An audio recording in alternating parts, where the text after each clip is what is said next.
This video is sponsored by Card Kingdom. Use the links in the description to visit their store.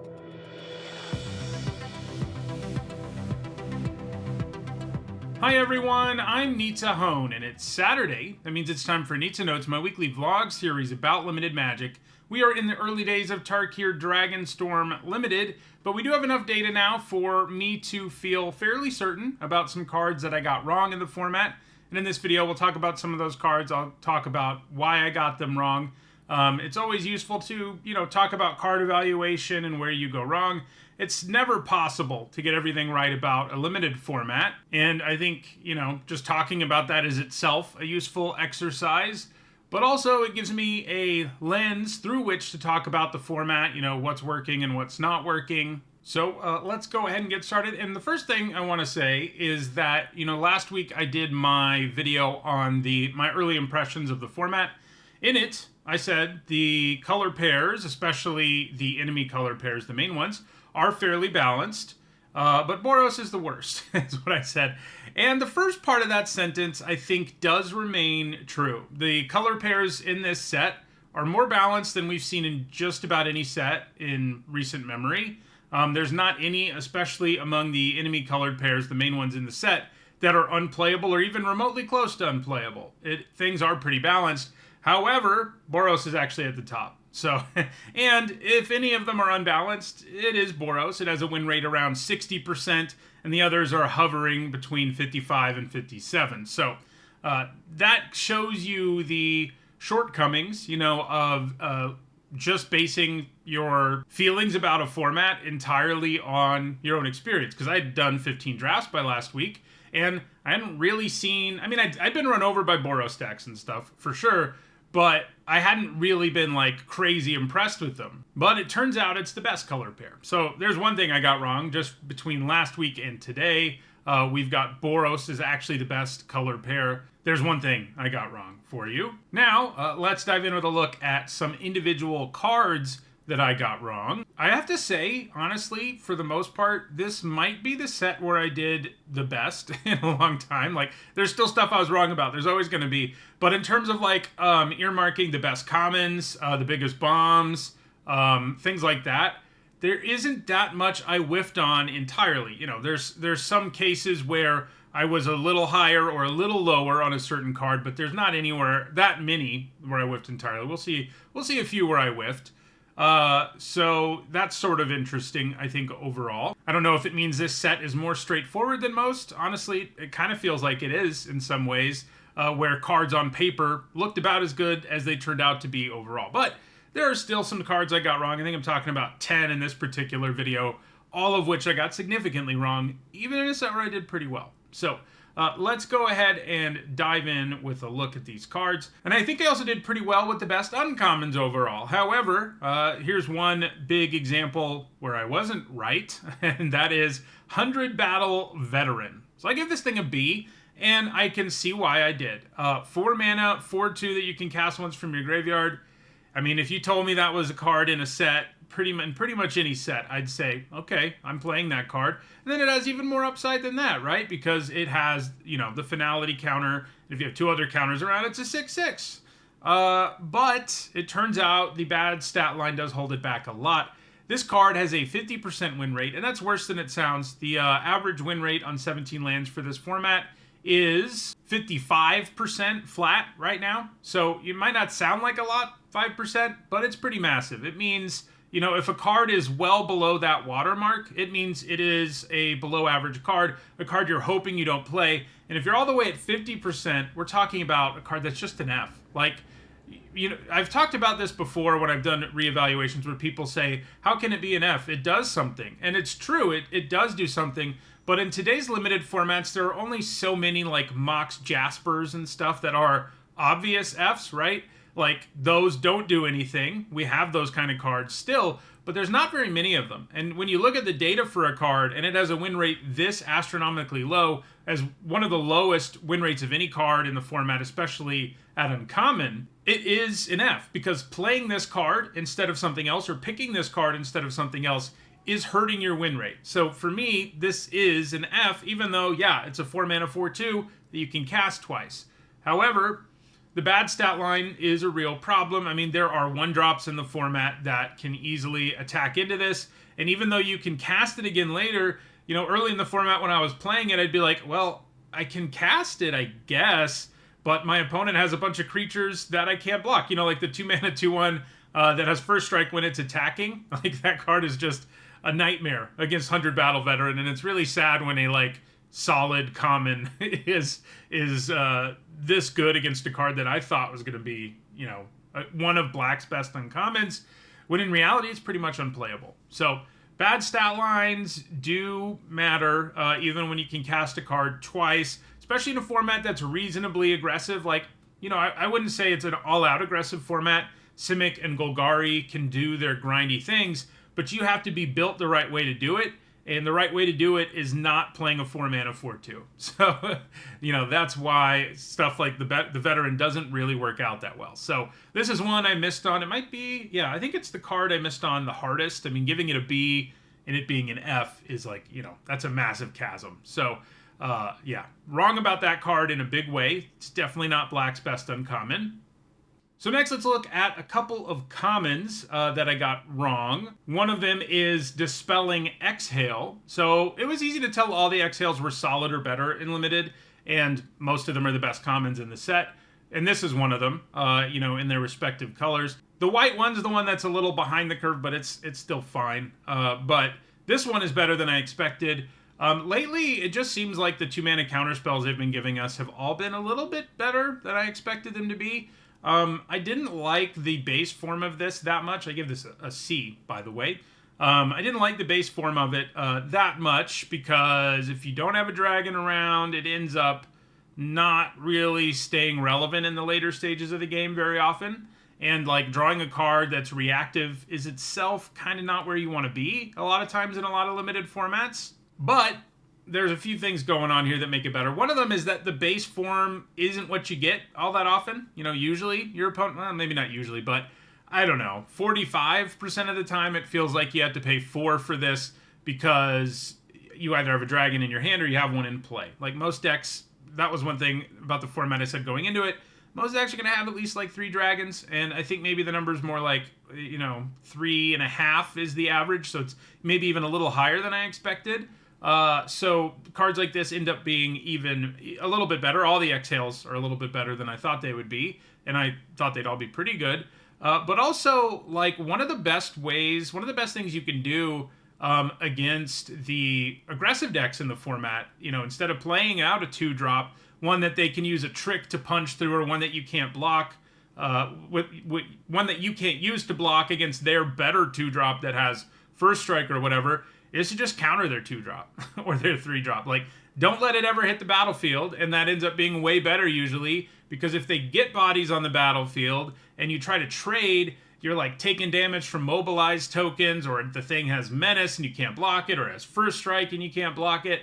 So one of the better strategies for the other decks in the format that aren't Boros is to just counter their 2-drops and their 3-drops and make things a lot easier for you to get to the later stage of the game. That just works out better than being here's my 2-mana 3/3 or something like that. Even those sorts of creatures can get punched through by the various creatures in the format. So it ends up being better than I expected, both because the dragon thing, the behold thing, is easier to get going, and it's just pretty good to be countering stuff on turn 2 in this format. And obviously, they stay relevant.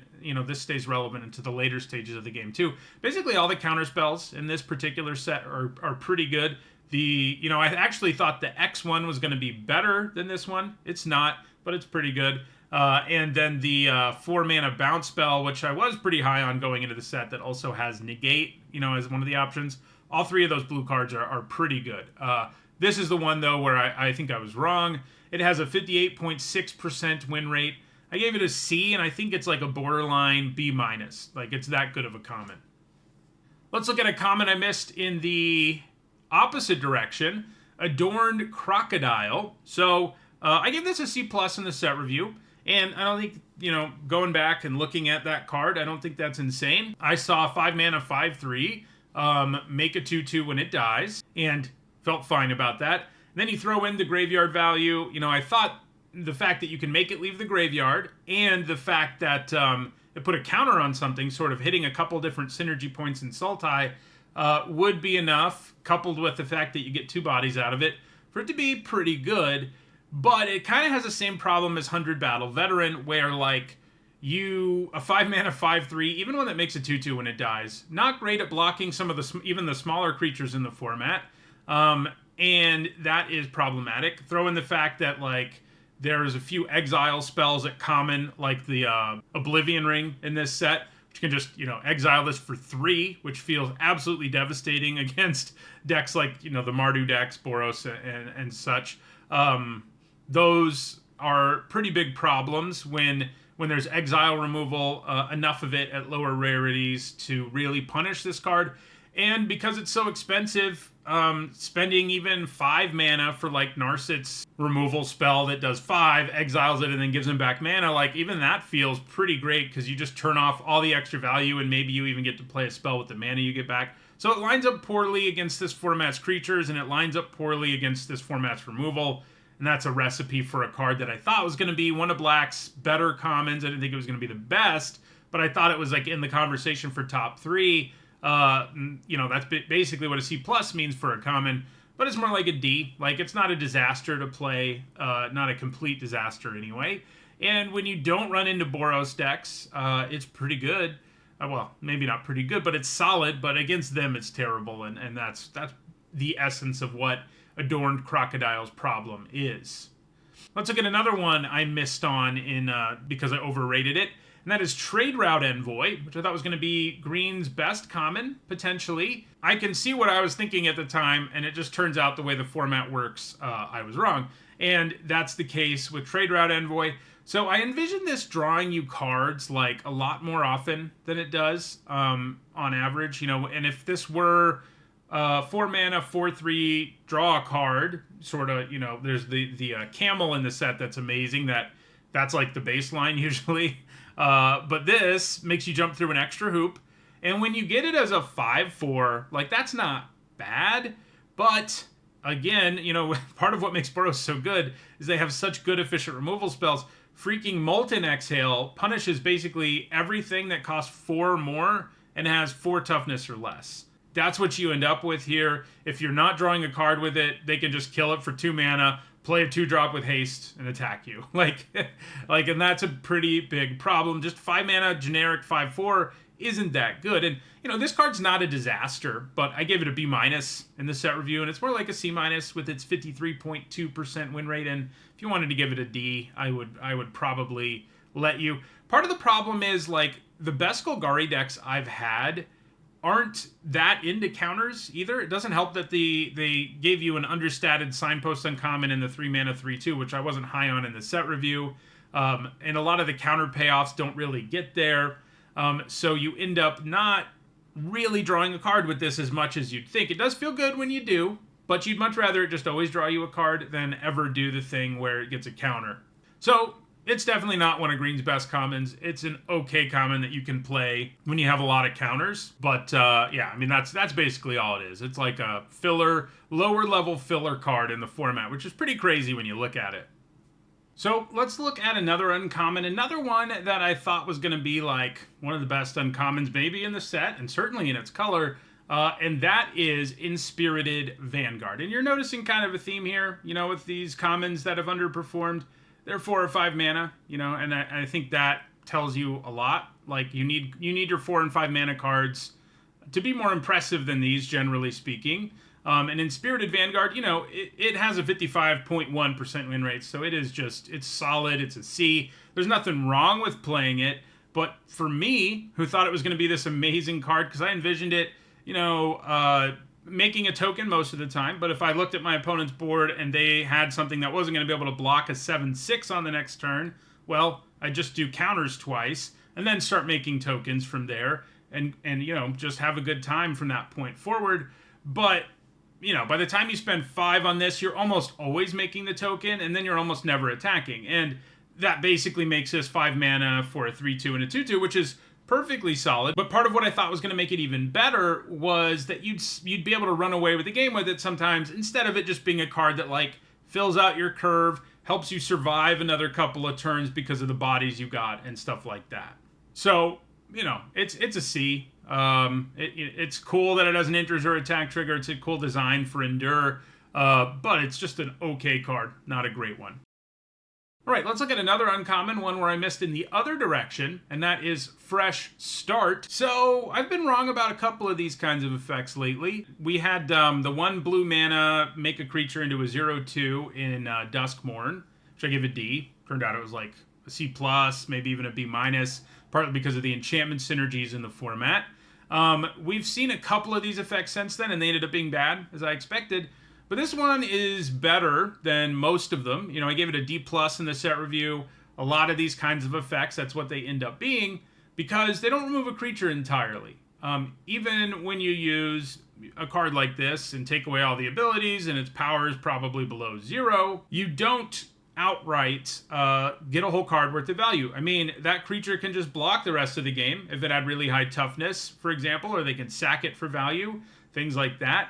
But it turns out having Flash and a set that has a lot of flyers ends up putting people in situations where they're attacking with like one big creature more often than not, more often than normal, really. And so you end up being able to play this on some dragon or something, pull it down to the ground and block it with like 4 things because your opponent's not attacking with anything else, and you kill it outright. So it does end up being a card worth of value more than I expected.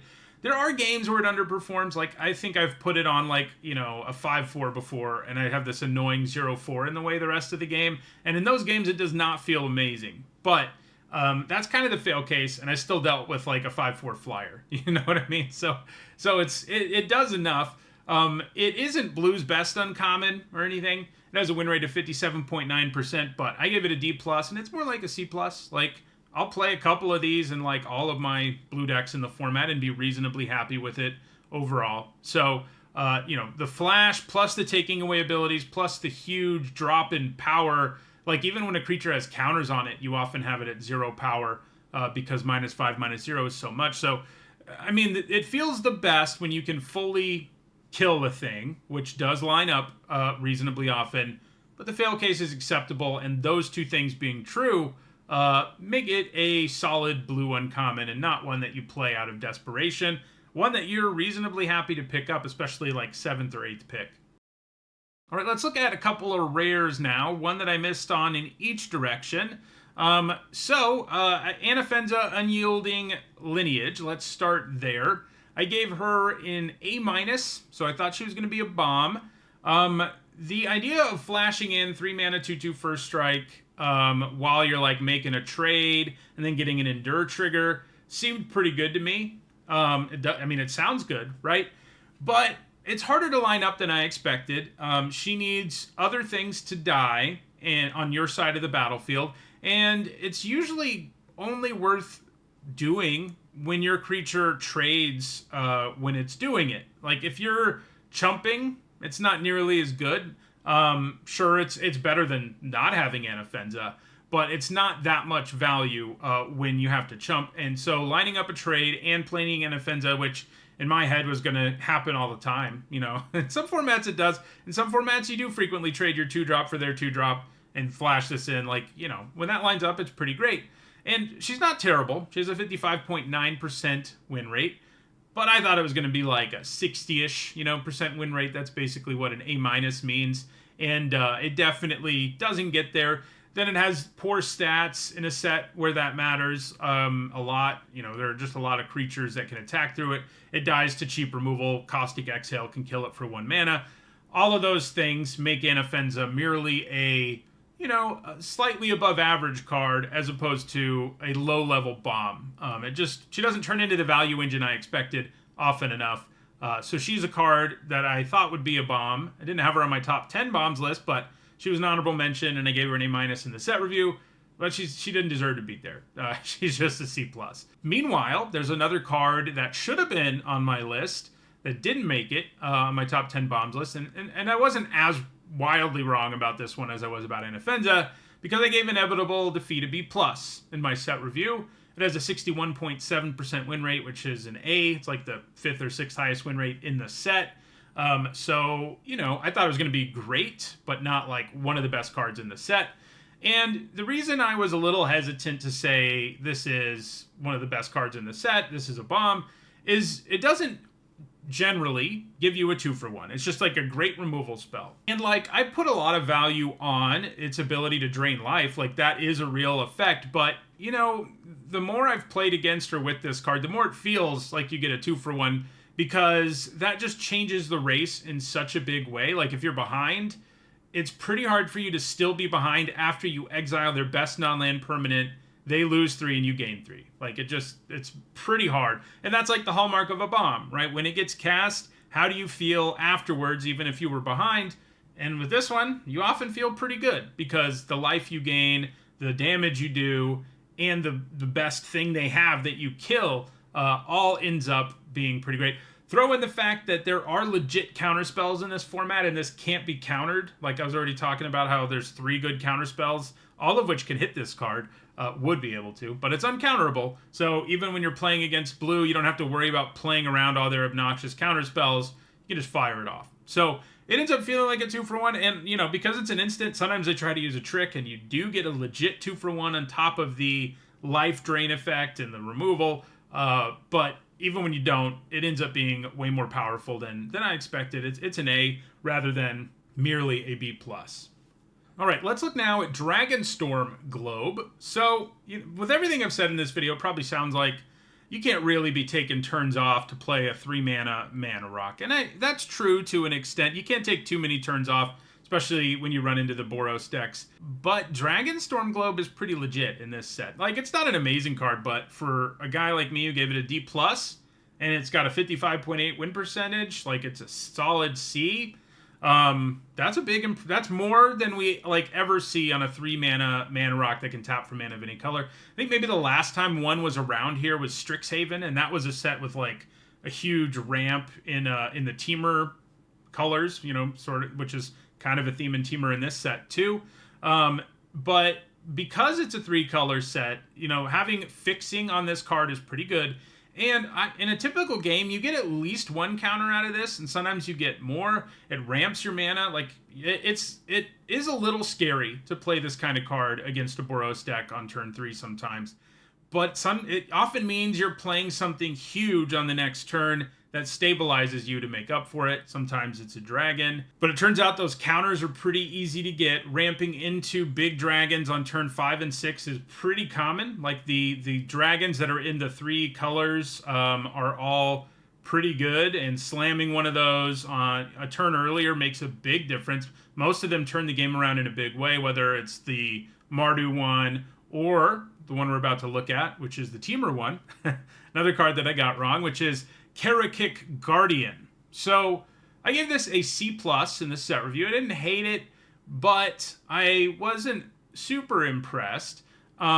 This is one where I think I overlooked one word on the card that makes it better than I expected, and that is Vigilance. It has all these other keywords and this temporary hexproof, and I was looking at all those things. I was evaluating the temporary hexproof, but Vigilance is like a big deal on a creature this big, especially because it's not frequently, I guess, but I've seen a lot of 7/6 Karakik Guardians on turn 5 after a Dragonstorm Globe, you know what I mean? And when it's that big, it's got the hexproof, it's out of range of basically every removal spell in the set, at least until it hits you for 7. But then by the time you remove it, you're usually going to be behind because it hits you so hard. And then if you can't remove it, it's amazing on offense and defense, thanks to that Vigilance keyword that I underrated or overlooked entirely in my set review, on top of everything else it has going on. It has the 2nd highest win rate of any uncommon in the set. Even with Vigilance, I don't know that I would have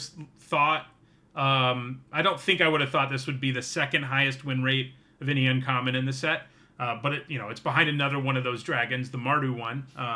The Sultai one is the only one that's kind of mediocre. But all of those dragons are good, and this one is real good and much better than I told you it was in my set review, where I merely thought it was like, yeah, I'm going to play it in every Temur deck, whereas in reality, it's the kind of Temur card that if a pack, especially if a pack is underwhelming, you can first pick it sometimes, because it's the kind of creature that can turn the game around.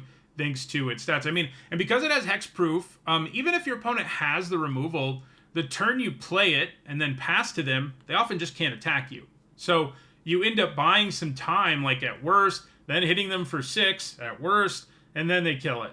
And like by that point, you've pretty much gotten a card worth of value out of it, and you come out ahead most of the time. And there are plenty of games where it just kills your opponent in 2 swings too. So yeah, Karakit Guardian is great. I do think, you know, Dragonstorm Globe and Karakit Guardian are definitely friends, and they make one another better than they would otherwise be. And yeah, they're both better cards than I expected. So those are all the cards I wanted to tell you about that I got significantly wrong in the set review. There's probably a few more that I got significantly wrong, but these were certainly, I think, the most interesting in terms of what they tell us about the format and so forth. If you enjoyed this video, please like it and share it so that others can enjoy it too. If you want to make sure you catch future videos, don't forget to subscribe and turn on notifications. And if you want to catch up on past videos, including me drafting this format, you should see a playlist on your screen shortly. Thanks for watching.